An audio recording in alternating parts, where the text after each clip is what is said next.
Hey guys, it's Tony Robbins. Listen, I've got a video here for you today that I think you'll really enjoy. I am, for the last, I guess, 9 months or so since the economy took its giant collapse all over the world in different areas financially, I've been meeting people that are trying to figure out what to do financially. And I've watched so many people in business who are trying to figure out what to do. Their customers are responding in a different way. They're hanging on to their money and they're concerned. And so I thought, you know, the traditional approaches to business are not making a difference. What I'm best at is modeling.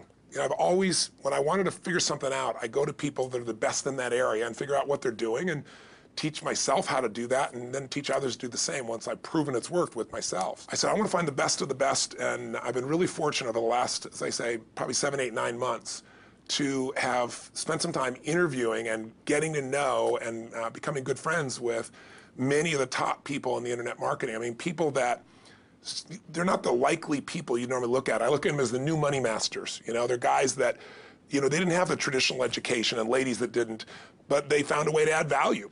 So whether you're looking for, you know, an opportunity to figure out how to have a second income stream, or you have some form of business you're considering being in or you're in and you want to learn some tools, I thought I'm going to create some great products for this, but I thought I'd just send you out first a neat little interview that I did with them. These guys called me up and said, can we come by? I'd love to chat with you. And I said, well, we're going to chat. Let's put it on film. So we just knocked around, and what they wanted to ask me was, look, you know, we spent enough time with you. We know you know how to get people to take action. I said, well, come on over and let me kind of get inside your heads a little bit. Let me see why you follow through. Why do so many people say they're going to do something and then never follow through? And a few people do something inside their head and heart that gets them to follow through. So I just thought you might enjoy this conversation we've had. It's with Frank Kern and John Reese, two of the best in this industry. And you know, I think you'll find it interesting. Maybe you'll be triggered a little bit to think about what will get you to follow through too. So this is my little gift to you. I hope you enjoy. We got the dialing. Thanks. Tony, what's up? Good thing, man. How about you? I'm good. Listen, we've got a serious issue that I think is affecting our market, and we need your help. We actually don't know if we can solve this problem, but we think that you can. So we want to barge in today. We're kind of riding around anyway. I know you're shooting and stuff, but if you got a couple minutes so we can pop by, that sure would be helpful. Okay, well, I'm honored. If you help me. Come on over. I look forward to seeing you. Okay. See you, man. All right, man. Bye. Look forward to seeing you, John. Bye-bye. Yep, Bye. see ya. So why are we in a hotel anyways? They use this place a lot to shoot stuff because it's got a really nice background. Oh, so really nice outdoor filming stuff. different guests and interviews Yeah. and TV commercials? Hey, man. How's it going? Come on in. All right. Thank you. Hey, Hey, Tony. guy. What's up? How you doing, man? What's all this? Doing a little leadership filming now. That's awesome. Good to see you. All right. Thanks for having us, man. How you doing?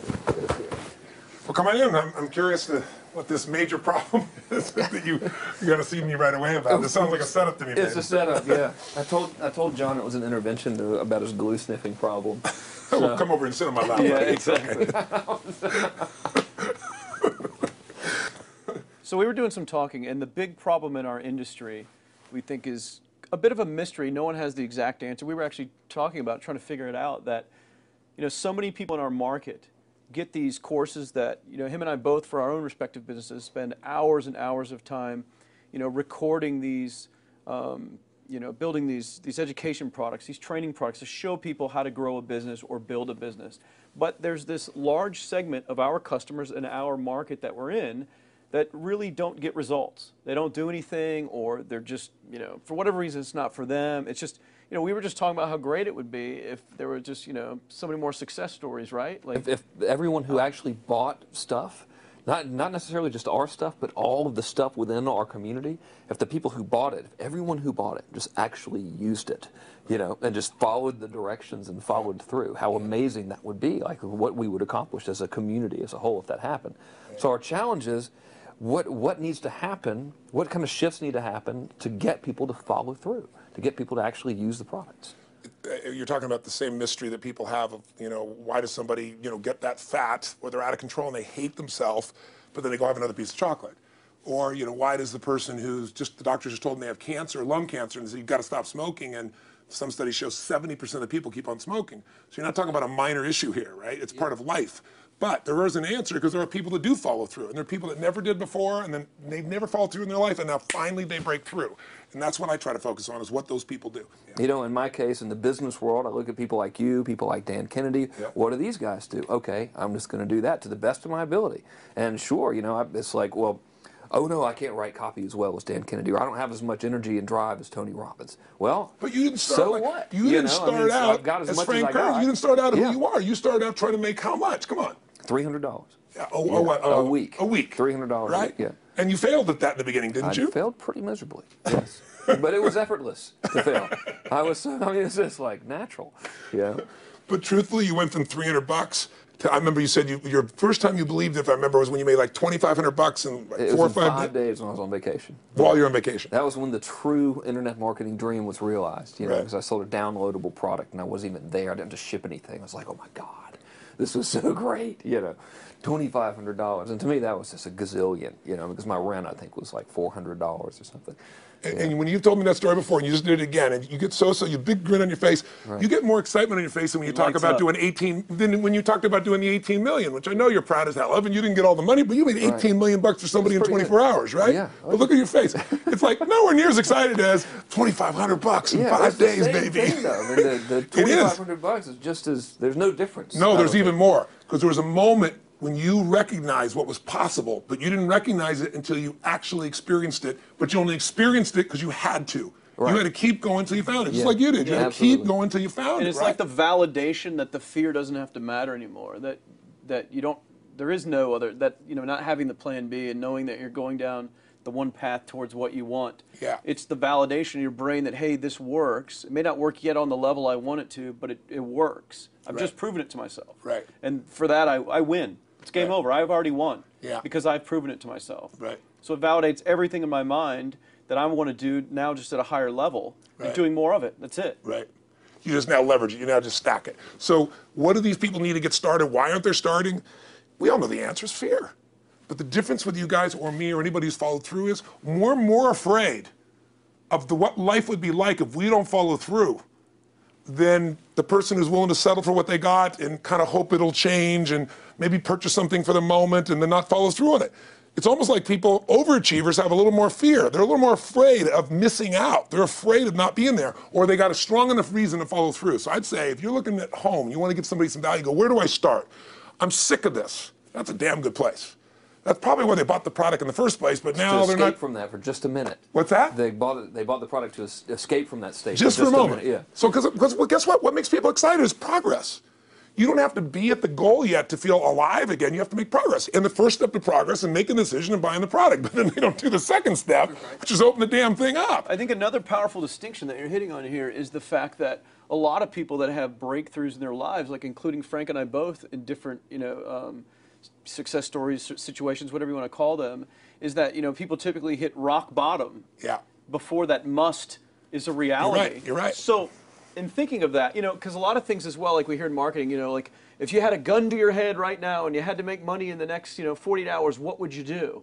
And that really resonates with people. But so I just wanted to bring this into the conversation because I think a big part of the market of all these people aren't people that have their backs completely against the wall yet. That's right. Okay, so they're not in a must situation yet.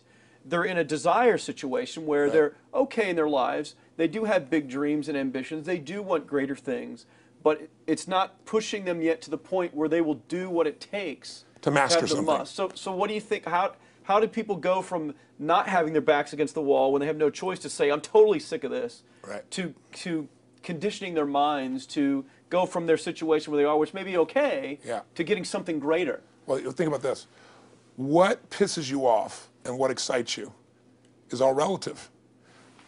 $300 a week, no, $2,500 excites him more, that memory to this day, than even the $1 million, he did in his first 24-hour version, right? Or you breaking the 4-minute mile, $1 million. That must have been out of your mind. Tell me about that for a second. What did that feel like? You make $1 million in 24 hours. Nobody in history of the internet's done it. Euphoria. Yeah. It was unbelievable. What was It your? wasn't even about the money. It That's was just exactly weird. right. That's exactly It wasn't right. really about the money. No, it wasn't. I wasn't thinking like, oh, that's how many cars I can buy. No. It just wasn't. It was just breaking through like another barrier of progress. So at that point, it wasn't about your back to your wall.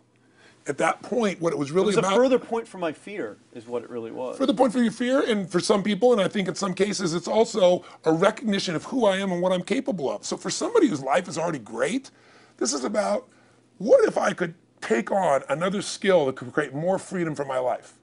And just saying, I'm not having to go out and try and do it all perfectly right now. What I'm going to do for the next 8 weeks, I'm going to create a little ritual.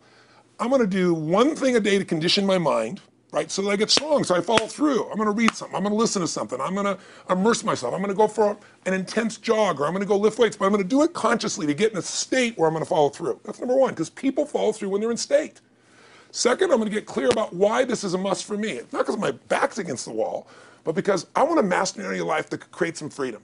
I'm not going to master it overnight, but I got the system, I got the plan. I'm going to do one thing a day. I'm going to work on one subject a week. This week's going to be about figuring out what the right product or industry is. Next week's going to be basics of building traffic. And each week I'm going to make a little progress, and I'm going to get to a goal, whatever that is. I'm going to make $1,000, my $300 in a week. I'm going to get to my $2,500. That first $2,500 is the most excited. Unbelievable. The first $300. I remember It's the most life-changing, too. It is the most life-changing. I remember I was supposed to be a truck driver, making $24,000 a year because I'd be making the most anybody in my family had ever made. How'd that work out for you? Yeah, real well. Thank God I'm not driving a truck, right? I think you could pull the truck. I figured out I just could pull it with my finger, man. I could do it with my teeth. I could pull it with my teeth, right? 36 grand a year was the goal. If I could make 3 grand in a month. When I did that, was out of my mind. And then it was like, could I make 10 grand a month? Then it was 10 grand in a day, then 100 grand a day. Then could I make $1 million in a day? I had a day where I made $400 million in a day. The stock value of the company I took public, my personal stock. But it was probably after I did it, though, so it doesn't really count. I'm just joking with you. You're right. People don't remember who's first, Tony. 400 million, $1 million, it's all who cares? the Who same. cares? No, I'm not saying that's to brag. amazing, though. I'm not saying to brag. of It's course. because they told me when I was on stage, I had this audience of about 15,000 people at the Continental Center. It was during a stretch break. I was doing what I loved, rocking the house. Everybody's going crazy. And they go, the stock's worth $400 million right now. I was like, wow, that's cool. It's like, okay, I don't want to sound stupid. It's like, what's next? And I went right back to what I loved. Once you break through, then it just becomes a game. The people that are getting your products have not yet broken through in most cases. The breakthrough happens by conditioning your mind every day, by feeding it a role model or story. It's putting yourself in a peak state where you follow through by getting physically strong. It's creating a little ritual of doing a little bit each day, and then you get momentum. But the most important thing of all is what we started out with. Why? Absolutely. Why is it a must for you? It doesn't have to be you're against the wall, but it has to be something you're hungry for, because the only difference in people is hunger. And if you're not hungry, get around people that are hungry and something will hit you. You watch a conversation, you get around people that are doing better, and all of a sudden you start going, my life sucks. I remember I went to a guy in LA. He's one of the most multi-billionaire guy, I'll never forget. And I lived in the Del Mar Castle, and I was really proud. That was like the symbol of me having taken myself from being poor to providing for my family this great place. It's built from castles in Europe overlooking the ocean, not far from you. And I went to this guy's house. He's a billionaire. He took me down to his wine cellar. I don't even drink wine. Went through this whole thing. At the end of the night, I was depressed. I lived in the Del Mar tenement, as far as I was concerned. I really was. I was like, I live in a crappy place, and all my standards changed. All of a sudden, I wasn't willing to settle for living that. All of a sudden, my back was to the wall in a different way, because as a man, I knew I was capable of more. So people can change their standard by getting around where it's better. People can change their standard by getting associated with what's true, like the bills they got to solve, the problems they got to do it. Or they can do it because they're excited, because it's something new they want to take on. Everyone's different, but they got to find the why, and they got to come up with some daily rituals to get them going, and just do a step at a time. That's where you get momentum. Awesome. That is awesome. So, think about what's the holy grail between somebody taking action or not. It's one word: certainty. When somebody is absolutely certain, the common word is believe, right? But you can believe at a general level, or you can believe with certain. When you're absolutely certain that if I do this, it's going to get that result, and that result's going to change my life, you'll do it. When you think it absolutely is not going to work, you're never going to do it.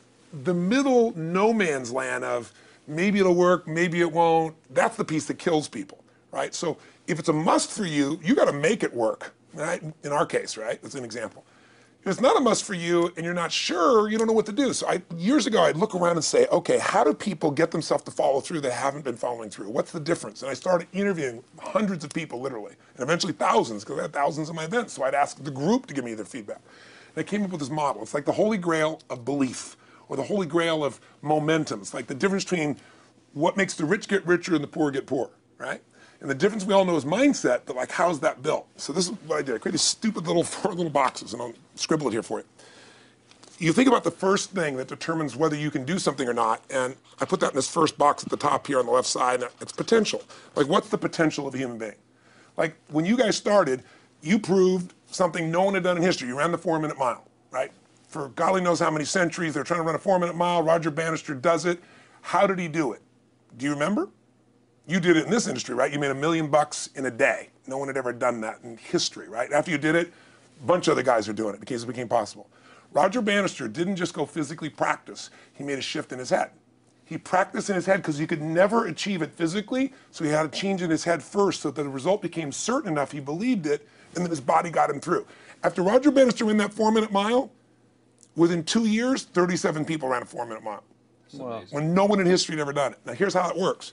The potential for anybody getting your product is extraordinary. They could do what you've done as much, more or less. They can do whatever they want to do. The potential's there. The market's proven that. Whether or not they tap into that potential has a lot to do with what action they take, which is the question you came to me with, right? Like, you know, God, they all have potential, but they're not taking action. And we all know that the action they take is going to determine the results they get. That's pretty obvious. So most people have a belief about what their real potential is no matter what you tell them. And that affects how much action they take. And of course that affects the result. And then ironically, that result reinforces their belief. And then that belief affects it. So I'll give you an example. Let's say a person has unlimited potential, we all agree. But they take little action, little results. Why? Because they have to start with a problem with their belief. They don't believe it's really going to happen for me. Maybe for Frank Kearns because he's got the cool hair and stuff, or maybe it's for you because you're so driven, but it's not me. Maybe Tony Robbins because he's a freak, got these big teeth. Whatever their thought process is, right? They got this thing, right? But what happens is, if you believe that there's very little potential, how much action are you going to take? Nothing, little. And when you take little potential with a little action, what kind of results do you get? Lousy little results. And when you get little results, what does that do to your belief? You go, see, I told you this was a waste of time, told you this wouldn't work. And then what happens? You tap even less potential. You take even less action. You get even worse results, and your belief gets even weaker. And this sucker feeds on itself until you are in a downward spiral. It's poisonous. It's poisonous and it's self-fulfilling. Now, what if something could happen that could come along and fill you with a sense of absolute certainty? Not like I believe, but mean where you know. In you guys' case, mine as well, we knew because we had to. Because we burned the boats. There was no other option. We had to find a way. We weren't going to live that way. We all did it in different ways and for different reasons, but in essence, that was it. If you get yourself in a state of certainty that this is going to work, I'm going to find the way, and if this doesn't work, I will make the way, then you tap a lot more potential. And when you're certain in your potential, you take massive action. And when you take massive action, you really believe in something, you get great results. When you get great results, your brain goes, see, I told you I was a stud. I told you this thing would work out. Now you're even stronger. You tap more potential, take greater action, greater results. That's how you went from $300 in a week to $2,500 in 5 days to $100,000 in a month to $1 million in a day. Same thing with you. And we get momentum. That's why the rich get richer and the poor get poorer. Now some people go out and they go, well, I'm going to take a bunch of action. All right, I'm going to open this product. I'm going to try it. And they'll say to you, I even did it. But it's like a salesman who goes and knocks on the door, and he knocks on 100 doors and says, You don't want one of these, do you? yeah, exactly right. You know? And even if he doesn't say it verbally, his face says it because he doesn't believe it's going to work. So his voice, his body, the execution is so weak. Maybe if he talks to 100 people, somebody's going to buy out of pity. They don't want his kids to starve, right? But he's not going to get the result. So the core difference in people is how do you produce certainty when the world isn't giving it to you? You go out and you try, in your case, you're 100,000 in debt and nothing's working. How do you keep yourself going? The way you did it, the way I did it, the way you're doing it, we may not have done it consciously, is we didn't change our potential, that was there. And it wasn't even taking more action. Taking more action with a belief it's not going to work, it's not going to change anything. We got results in our head that made us feel certain as if it had already happened. True or false for you? True. Right? So give me an example so people know I'm not just making this crap up. Well, I mean, just like when I had nothing, I already knew I was driving like Ferraris and Porsches and stuff because I always wanted those cars. I already knew I was going to have them. It was inevitable. Right. I inevitably, that was just my inevitable outcome. But how did you do that? Did you have a ritual? Did you think about it regularly? Was it one time you thought about it, or was it something you had an obsession towards? I had an obsession towards it. I mean, I used to work at a video store, which was the last job I ever had in my life. Thank God. And I used to go to work almost every day and I used to bring 2 magazines with me to read on my breaks. Entrepreneur magazine, just to read about business and everything else, to read about what other people are doing, look for role models. And I used to carry an Auto Trader with me. And I used to look at Porsches that were for sale. Yeah. And people always used to ask me, what are you doing with that Auto Trader magazine? I'm like, well, I'm just picking out the Porsche that I'm going to buy. Right. Which probably got you a lot of crap. I did. People made fun of me. Sure. I actually had a boss at that job tell me, you know, you really shouldn't do that to yourself, John, because it's very, very likely that that is never going to happen. That it's very likely that you're never going to have that car. Yeah. That's the kind of belief he was trying to put in my head. And I was like, no, you don't realize that it's inevitable that I will drive here sometime in the near future with that car when I'm not working for you and drop movies off for you to put back on the shelf. And that actually happened. And it was one of the most fulfilling days of my entire life. And the great thing was when I pulled up in this car, I was in my mid-20s. Yeah. A car that most mid-20s. What kind of car was it? It was a Porsche 911 Turbo. It was a convertible and everything. It was a beautiful car. It was one I always dreamed of having. But, you know, for a few years I always circled the ads of which ones I was going to buy. Well, when I finally got it and I pulled up at the store, you know, I had all these people, some people that were still working at this $7 an hour job were there years after I left. And I'll never forget this, even the boss and stuff, and the reaction of the people was like, wow, that is awesome. Yeah. Is that your dad's car? And all I said to them was, not exactly.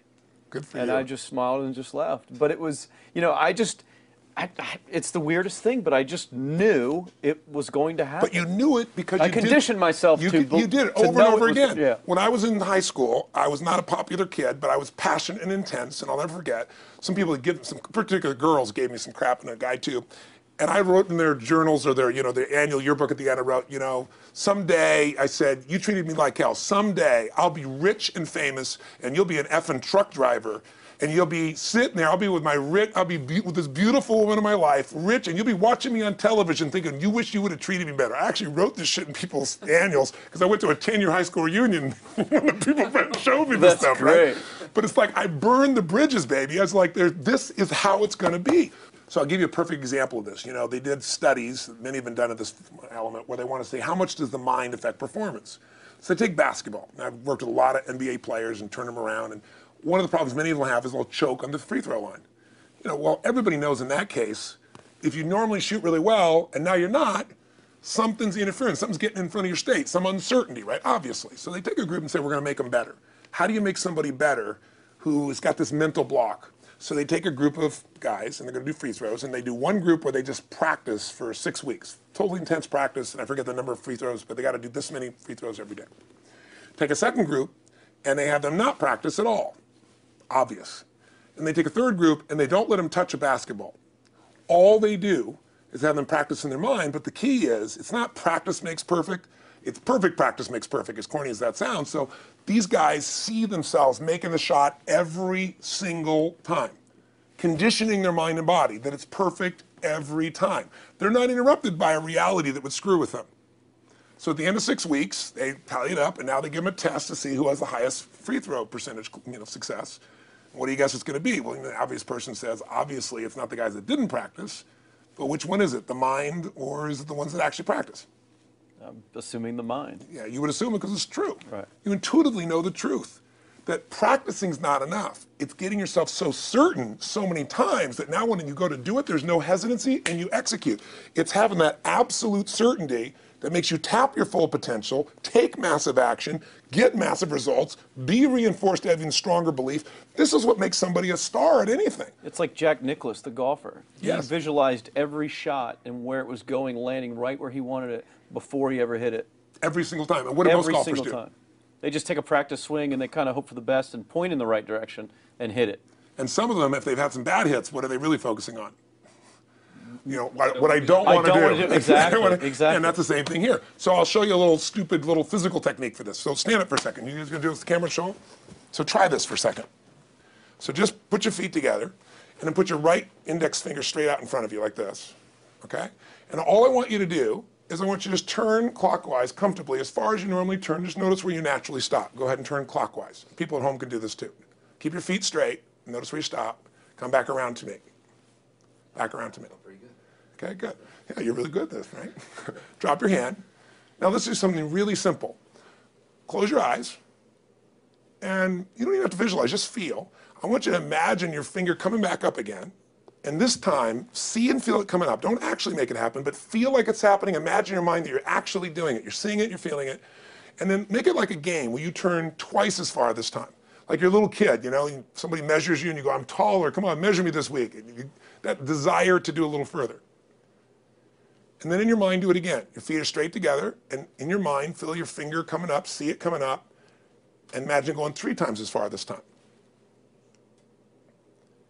And then one more time, bring your finger up, and you're like an owl. Your feet are straight, and you turn all the way around, and it comes all the way around to the front. See it and feel it and enjoy it each time, like it's a game, like you can't wait to go further. And you know you do, every time. And then when you can feel that, and it feels good, then open your eyes, and now put your finger straight in front of you, and turn as far as you can comfortably, and see what happens this time. Go. Break my back. Now notice, I don't know if the camera's got it, but you don't even have to ask the camera. You can ask yourselves. Come back around.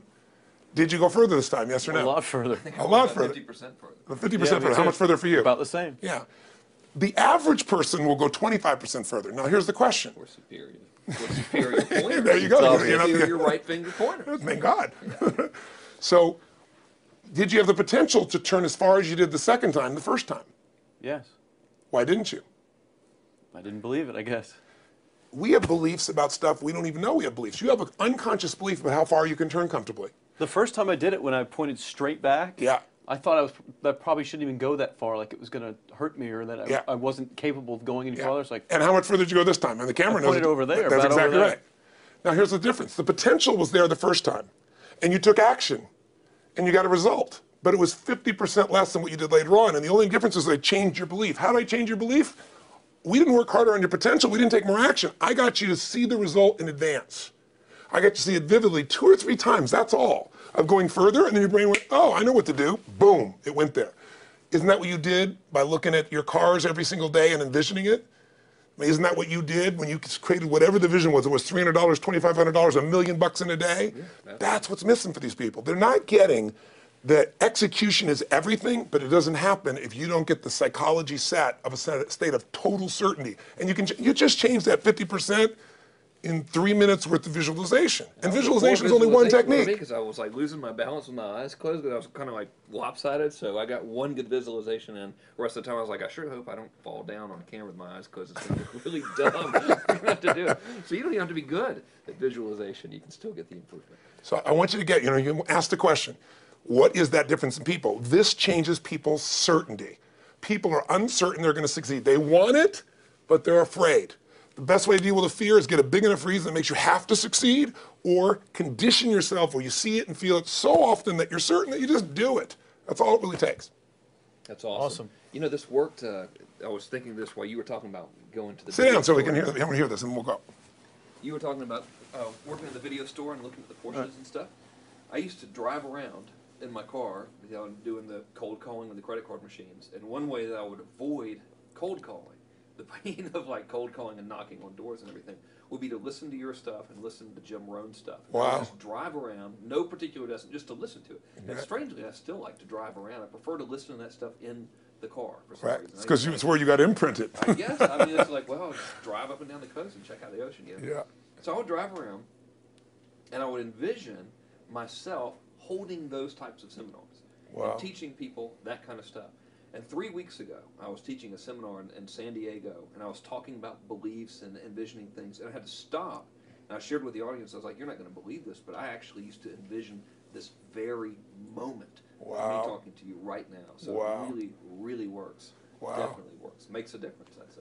I'll tell you what, I worked with Andre Agassi in 1993, I think it was. He'd been #1. He dropped to 32nd in the world. And he was literally ready to quit with no exaggeration. His father was managing him, and he was so angry with his life. And he went through some, I think, wrist surgery at the time, and he's working on his swing. And he was dating Brooke Shields at that point. They weren't married, not his current marriage, obviously. And so she said, you got to come see Tony. Because I don't need motivation. Because he's not motivation, man. He's strategy. He'll show you how to make that shift in your head. So he comes. I work with a guy. In the beginning, he's saying, do your magic stuff. Like, oh, yeah, great, thank you. And I said, tell me, if you ever hit a tennis ball perfectly, and I'm trying to get him in the zone to remember that time, like you visioned, where he was perfect at it. He goes, of course I have. And I get him vision over and over again. And finally, he's in the zone. He's feeling that again, right? He's seeing it, and he's feeling certain, and the swing is going perfect. And I said, how's that feel? He goes, it feels perfect. I said, but are you thinking about the swing? You're not thinking about the swing. You're not thinking about how to do it. You're just seeing the result you want so vividly that it's there. So all I did was train him how to go in that state over and over again. He won the next weekend. The second weekend he came in second. Within 6 months, he was #1 in the world again. And he gave me unbelievable credit. But all it was conditioning the mind. You did it with tape, so did I. We were just talking about this earlier, Pam and I used to go when I was 17 years old down in downtown Los Angeles, this place called Night Education, K-N-I-G-H-T, like at the night. And I'd save up all my money, work as a janitor, and I would get these tapes and listen to these things over and over and over again. I went there for years, and I didn't have enough money, and I leveraged everything I had, but I knew how to train my mind. It's the one thing I knew how to do. This man's name is Mario. I saw him in his 80s. You know, he obviously knows how my life turned out and was very proud of the role he played in that process. He used to tell people the story. This guy's the real thing. He didn't just start out this way. This is how Tony did it. He listened to these tapes. He conditioned himself, right? This is the real stuff. He passed away a few years ago. I'm calling his house, and he passed away, and his daughter was there, and she wanted to share with me that how I touched his life and so forth. But the best thing was, I thought, you know what? I want to get those tapes. I want to get that stuff that conditioned. You know, I want to go back to that moment like you did of, you know, that moment was visualizing, now I'm living it. And she said, he left all this in his will to you. So I have all these tapes now that are from the time when I originally went through, and like I'd go to sleep and I had these sleep tapes that conditioned my mind to believe that I could succeed even when I was sleeping, or to build energy in my body. And anybody who wants to succeed has got to know it doesn't just happen. You can buy a product, but you also, with that product, have got to condition yourself. You got to make it a must, and you got to get a ritual. And if you do it, whatever you used to dream about you thought was so huge, you'll just live it. You'll live it like you lived this yesterday, like we're all living the life that we envisioned. Because we had to, and because we played this game with our head. We got the belief to be real by seeing it enough times and feel it enough times till our brain believed it, and then it made it happen. Which raised the potential, which made us take more action, which got us better results, which raised our beliefs again. That's right. And then that's why the rich get richer and the poor get poorer. So instead of bitching about it, change it. And this is how you change It's like it. a self-fulfilling prophecy. Completely. It's pretty easy to change. Just that one simple exercise was amazing. I'm still like, holy crap, you know, I wonder what else I can do now. But look what most people do. Most people do the opposite of that, right? They get the product or they think about doing it, and what do they envision? It's not working. That's Yeah, right. the excuses. That So they envision it not working. As soon as they envision it not working, they feel uncertain. As soon as they feel uncertain, how much potential they tap? Little, if anything.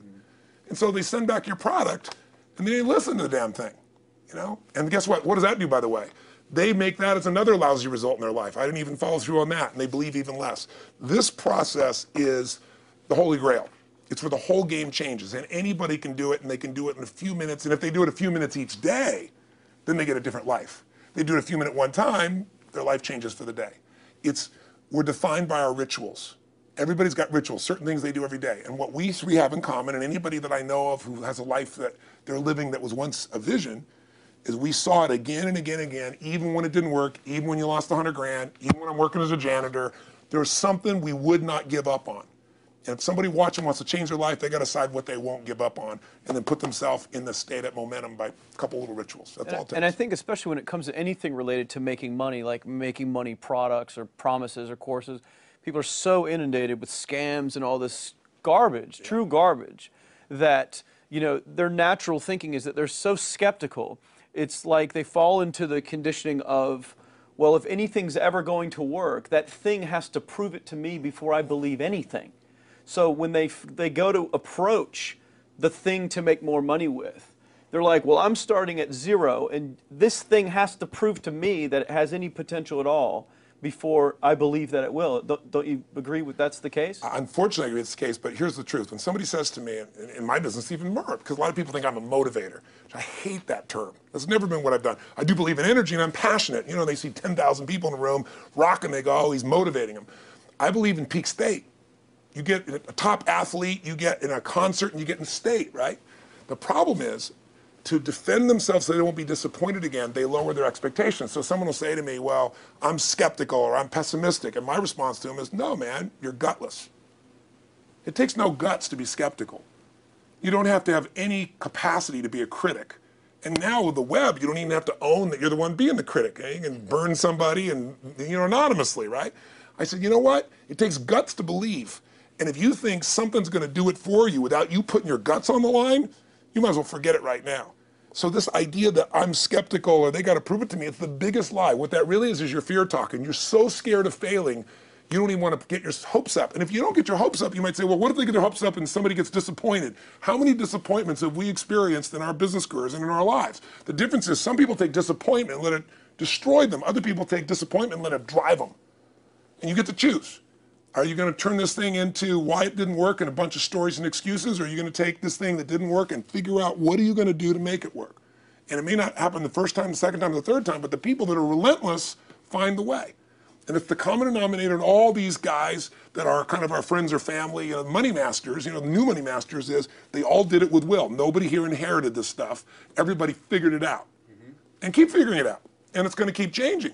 And you say, you know what, 1% of 99% of the money being made is being made by 1% of the people, because only 1% of the people will condition their mind and condition their body and follow through some daily rituals. The rest will tell a story about why it didn't work, how it wasn't their fault. And you got two things in life. You got results or you got a story, And too many people think that that 1% is somehow entitled to it, and they're not. Which is, it's just all in the head. It's all in the their head. belief. It's all in the head. Which can be changed with some conditioning. Basic conditioning. You just proved it to us. That's fun. That's why I made Get the Edge and Personal Power, because I understood that from the very beginning. Originally it was 30 days, and years later people would say, I've heard all the great results and everything else, man, but I don't have 30 days, and I'd be behind the glass, focus group, watching these people and want to shake them, like, you don't have 30 days to change your life, I thought, okay, I'll make it 7 days, just one, because after 7 days, you get momentum. I mean, think about it. When do people's lives change? In a moment. It doesn't change in 10 years.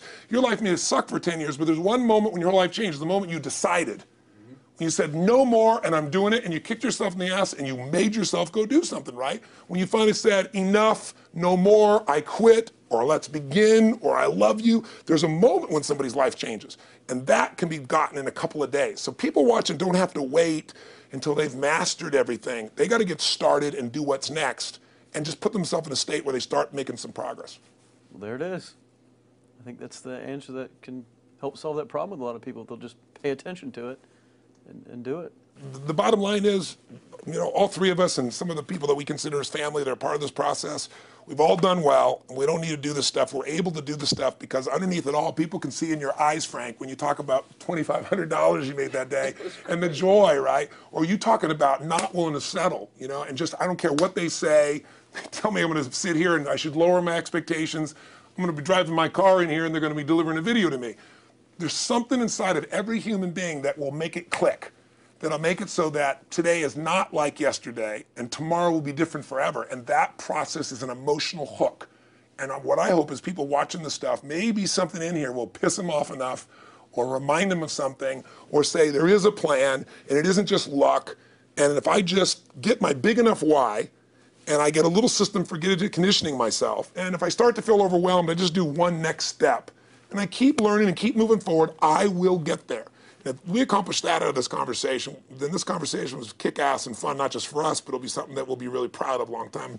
Whether that happens or not really has nothing to do with us, but whether or not people take it in as real and do something with it. I hope they will. I think a lot of people will. I think they will. Thanks a lot. I think it was awesome. Thank you. That's been a And blast. Appreciate it. your shoot here. Yeah, go back to the next one. Yeah. Thanks, guys. Thanks. Yeah. Thank Appreciate you. it. Really appreciate it.